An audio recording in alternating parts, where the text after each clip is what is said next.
Welcome to the SDA Housing Podcast, brought to you by NDIS Property Australia.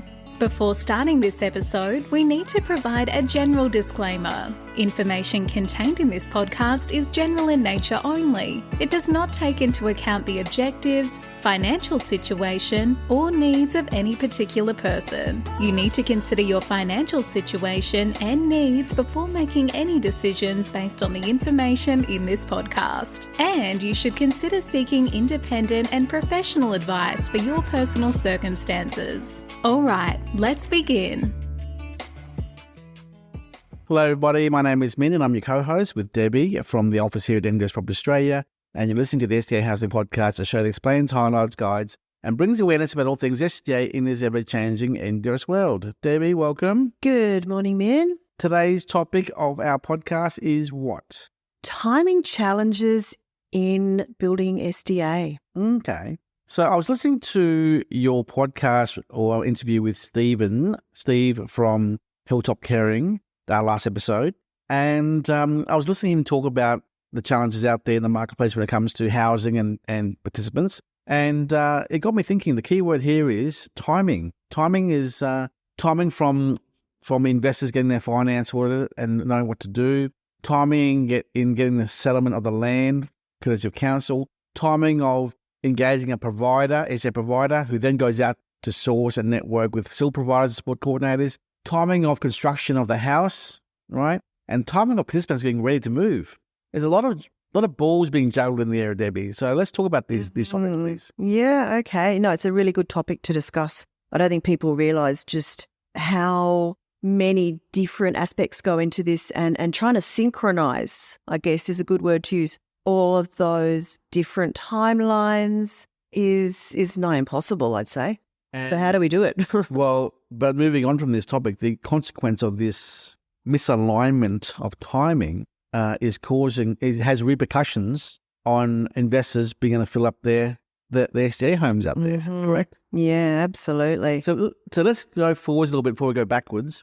Out there, what is the current status out there of SDA houses in terms of their success or failure with vacancy and occupancy at the moment? Well, I guess what's really coming out in the market at the moment is oversupply of a lot of SDA in certain areas. A great example of this would be Townsville in Queensland, where there was a big demand slated going back maybe 4 or 5 years ago, and everybody decided to build up there, not knowing who else was building up there. That's the first problem. Second problem was there were then a whole lot of delays in construction with cyclones and natural disasters and lack of builders. And of course, you had COVID through all of this. So properties that should have taken a year to 18 months at the most to come to completion have taken 2 to, in some cases, 3 years.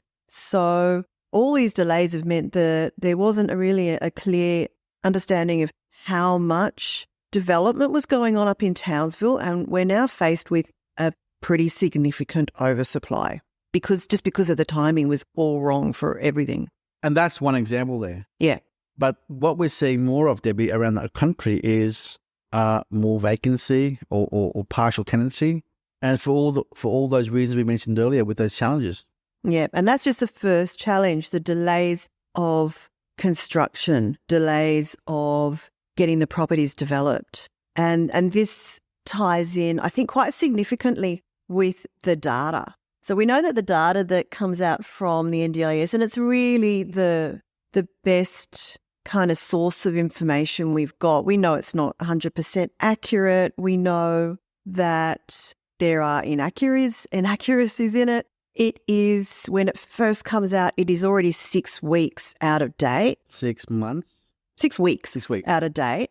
And so we're working on old I want to say it's at least 6 weeks. Yeah. Well, it's as Sophus, the latest one that came out was as of the 31st of March, but we got it mid-May. But Debbie, I want to say that's not to say the data was as of. Yeah. I'll dare say it's probably a month. When did they start actually collating that information? So really, we're talking about three-ish maybe. months. Yeah. Yeah.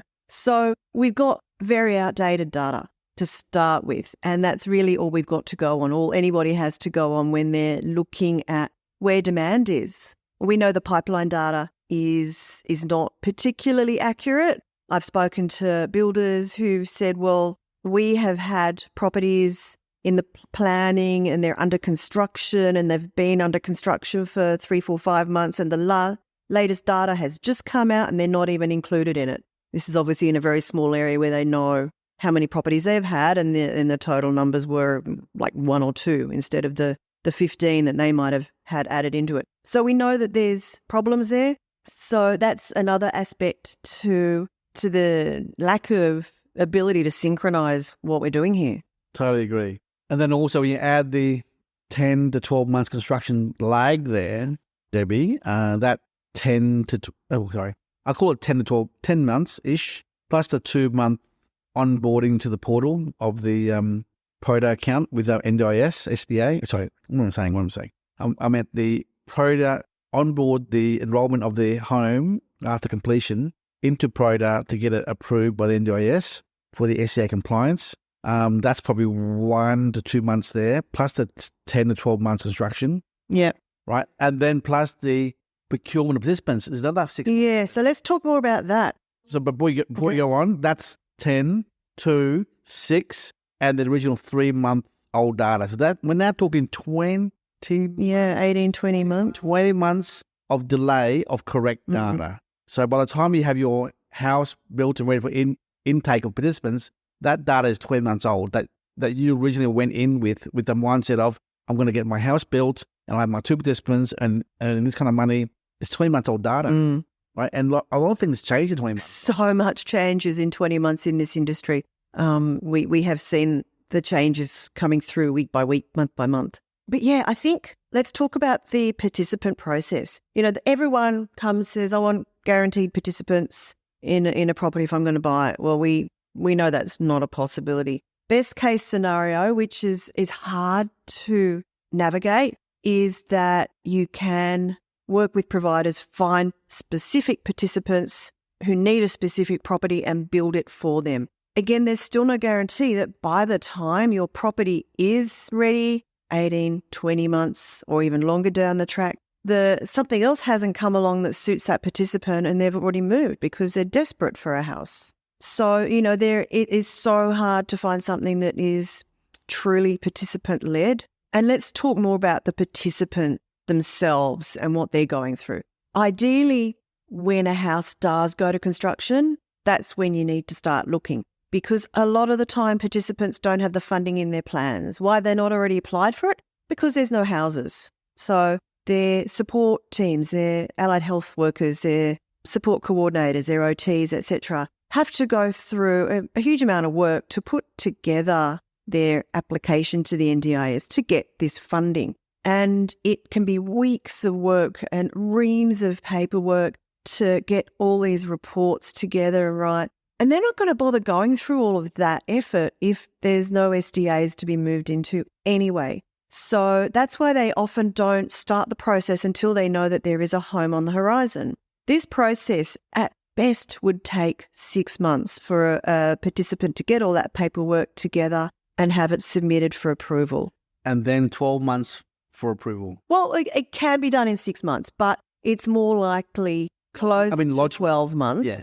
So 6 months to prepare everything, lodging it, and then getting it approved in 9 to 12 months track. So best case scenario, with a team that really knows what they're doing, they get that paperwork together really quickly, submit it as approved in 6 months. But it's more likely 12, and they often are not approved for the funding level that they've requested. So then starts the whole review process. This all hinges on the fact that the writer, the report writer, OTs and whatnot, are good at what they do. So I think that is so important that people don't understand. They've got to get the right team to help them with their application. And then the correct OT is dependent upon the participants having money to pay for it. The costs incurred for that 6 months of preparation of doctors' reports, psychologists, OTs, physiotherapists, whoever they may be, that all costs money, and it must come from the family's fund. Well, it comes from the plan. There is funding in the plan for this process, but the participant may have run out of that segment of funding in their plan. They might not have enough to do this. Yeah. You've got to wait for the next plan review. So, that's another complication. So you might look at the data and say, well, there's all of these participants and the NDIS has stated that that's going to grow by X percentage over the next 3 years, 8 years, whatever. But it still all hinges down to the participants actually getting the funding in their plan. So that is a big issue that really there's no ready, easy answer to at the moment, because it's such an individual thing for each individual participant and their support team to get that aspect right. So these delays of approval for funding, delays of construction, delays of delivery of the product to the market, there'd be also delays of registration of land titles as well. Yeah. Look, we get builders coming to us with stock all the time. We always do our due diligence on whether it's good. But even with 3-4 months to title, add another 2 months. Delays. A lot of what is coming to us is in new estates, just because there is literally nothing else available. And these estates are still under development. We've got, I think, properties that have come through to us recently, and they're not being titled for another 6 months. So, yeah, by the time that property is finished, that could be 2 years easily. And Debbie, let me remind everyone here who's listening, you might have 2-3 months for titles, but then another 1-2 months delay, and then settlement, and then building approval council approval, which is another two months, I reckon, and then a logistics call to trades and delivery of raw materials for site. Delay here. And this is the reason why sometimes construction does take 12 to 14 months because of all these time delays. Don't get me wrong, builders want to build as quickly as possible, right? And in a perfect world, it should take 4 to 6 months to build a house. But too often we're seeing these delays because of lack of trades, lack of materials, 12 months out. And we're also seeing a lot more complications from councils, confusion over building codes and how there's a mismatch with the SDA design guidelines, with other building regulations. So that is also causing a lot of issues in certain parts of Australia too. So it just all comes down to the fact that there's so many different things that can be delayed. And by the time you end up with your finished house, it's been a long time since you looked at that data or we provided you with the data, and things have changed drastically. So how do we kind of mitigate this to any degree? Can we? When we look at our data, we look very closely at what is in the pipeline. We look very closely at what existing dwellings, SDA enrolled dwellings are there. If there's a lot of older dwellings and legacy homes, we expect there's going to be, a significant migration of tenants from those properties into new ones. And if there's not that much pipeline currently being reported, we could assume, and if there is a decent projected increase of demand, the NDIS are stating, then all of those things can mean that there's still going to be a positive supply versus demand gap in 2 years' time, for example, to the best of our knowledge. But really, a lot of this is all going to be guesswork. Unfortunately, there's really no other way around it. If we could get better, more clearer, more timely data from the NDIS, which is what everyone has been asking for several years now, it might help things. But at the moment, we're kind of stuck with what we've got. To answer your question, Debbie, what can we do to mitigate this risk? I think if you invest in an area where there's a massive undersupply of SDA stock, that's the first, trigger there. Don't go into an area where there's equilibrium or slight oversupply, because that means when you come out of the ground, you're 18 months down the track, you're in the oversupply phase of that area. So that's number one. Number two, that's common sense there. And if you guys are all looking at other areas and other products out there, please feel free to email us your query and we might be able to give you an answer on the spot, because, we do have a research team here of 2-3 people who are happily able to do a report for you for $400, done within 2 days, to give you some peace of mind or comfort that, hey, that area you're looking at is okay, or may be a little red flag of oversupply already. Yeah. And look, it always does come down to, even in areas that do have equilibrium, or look like in 18 months' time it will have, the rule of desirability and design always still holds. So even if you're in an area that might look like it's already supplied, but, it's still a good area, you want to build something there, make sure you build the best possible property you can afford to build, fully future-proofed, really desirable, because you will at least still attract the tenants to your property over other ones that are more inferior design. Debbie, I reckon if we can, give it some layman's coding, layman's terms, it would be help investors. As an investor, you should not be jumping into an area or product just because someone, a friend, an agent, a spruiker, said to you, oh, but it's 22% return, blah, blah, blah, you got to get into it now. I think there's some common sense here. And I'll ask you some questions, two quick questions here, Debbie. Common sense. When you're driving your car on the road, you see a green light, what do? I keep going. Yeah, because it's all good, it's safe, go, go, go. If you see an amber yellow light, what are you thinking then? I'm thinking, have I got time to get through this safely, or should I hit the brakes? Yep, okay. And when you have a red light, you stop. Cool. So if an oversupply market is a red light in front of you, it's pretty clear what you should be doing. If it's an equilibrium or just about to hit, or is a little bit oversupplied right there, or under, just under or a little bit over the equilibrium number, that's an amber. Proceed with caution, all right? If it's green light, I reckon, look, there's medical facilities, there's population strong, there's no supply, there's good demand there, then it's green light, go for it. I think that's how you should be thinking as an investor, not should I floor the pedal and get home 1 minute earlier, faster? Because that's what people are doing right now. I'll just jump into it no matter what. And I'm not giving any consideration to the risk here. I'm just going to go into it because I just want to get there quickly as possible. And that's the worst decision you can do, is jumping in, flooring it, and not considering the risks of jumping into a red or an amber zone comparison. Yeah, good analogy, Min. Yeah.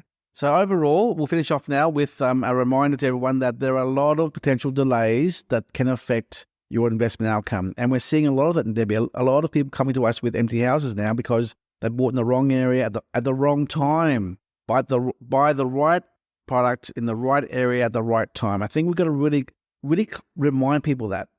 People say, location, amenities. But gee whiz, timing is also important. Buy the right product at the right location at the right time, which should be a good podcast topic down the track. Yeah, definitely. Any final words of advice, pearls of wisdom before we hang up this podcast? Look, it's property investment, but it's not always about location as we would normally imagine it to be. There's so many other aspects. Location is uber important. It's the 3 Ds, isn't it, Min? Design, desirability, and data. And really doing your research and asking why someone is selling your property in a specific area.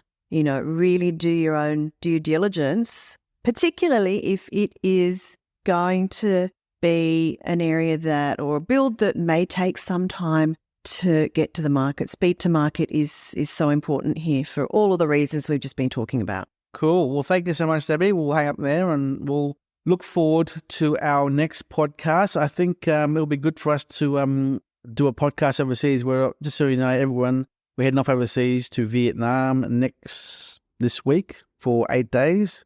It was supposed to be a meet and greet some of our new staff overseas in the Philippines, in Vietnam, but for some reason, we now have 12 people coming along, and mostly providers and developers who are participating in our SDA conference in overseas now. I think this will be the first SDA conference, overseas. International, but more about that later. Yeah, we'll do it next week while overseas. Okay. Anyway, thank you so much, everyone. Goodbye.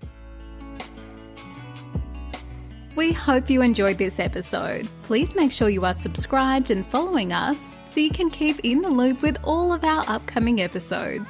We would really appreciate it if you could leave us a 5-star rating, a written review, and to share this podcast with those that could benefit. Until next time, catch you on the next episode.